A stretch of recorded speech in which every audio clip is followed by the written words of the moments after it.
Hi, are you looking for part-time work?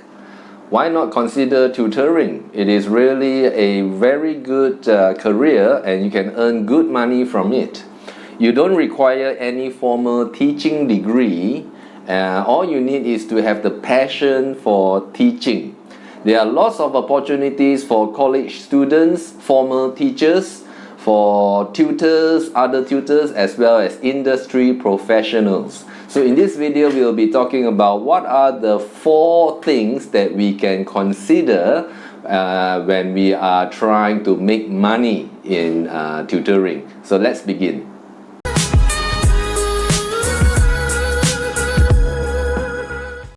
Welcome back. So to make money with tutoring, we can do it the first way, which is through an agency or work for a tuition center. So basically, some of us may be concerned whether to get a teaching, some sort of a teaching certificate. So there's a very good article here from the workathomwife.com, and it has this to say that if some of us want to get a teaching certificate, we can consider to get an ESL or English as a second language. It mentioned here that the most common requirement for tutoring students is ESL, in that you can be a native English speaker, with the second most common requirement being that you have at least some college as an enrolled student or have graduated with a degree.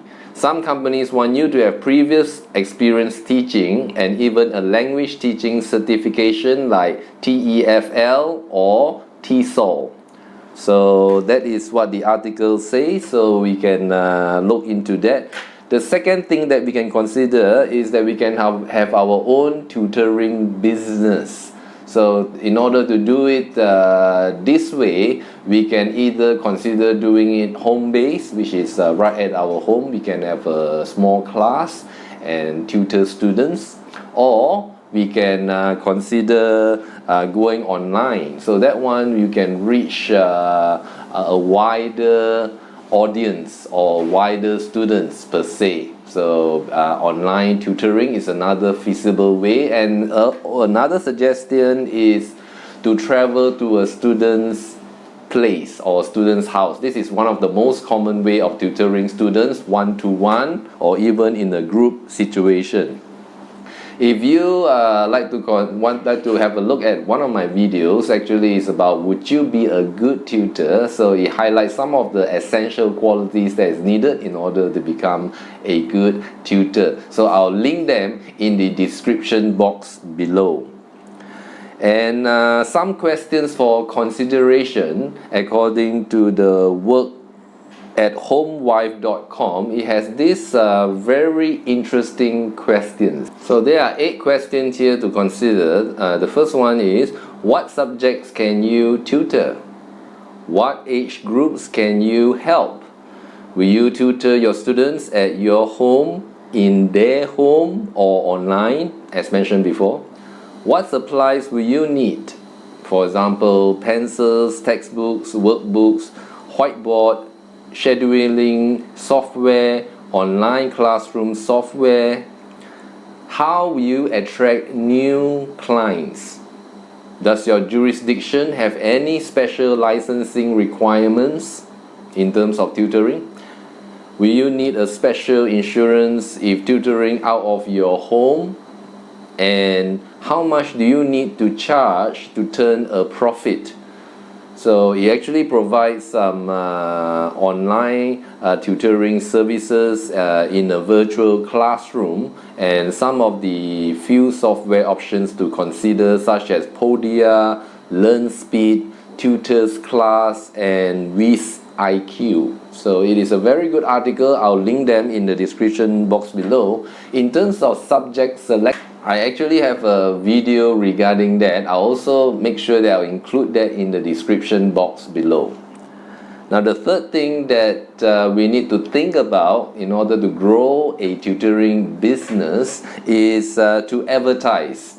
It is so important to advertise. Now, to do that, we can either do it within our circle of friends, our family, our relative. We can even create a business card and then we can distribute to them all. So that's one way. And also there are different ways of advertising in terms of to the general public. So I actually have a video regarding that too, and I will include that in the description box below. The fourth thing to consider is when pricing your tutoring service. So how much should you charge and so forth. So that's a nice article that I'm quoting here. Okay, so according to the article in sitehustlenation.com about pricing your tutoring service, it mentions that to set the initial prices based on your needs and how much do you think you need to earn this extra work worthwhile. For instance, $80 is his lowest hourly rate and $120 is his highest.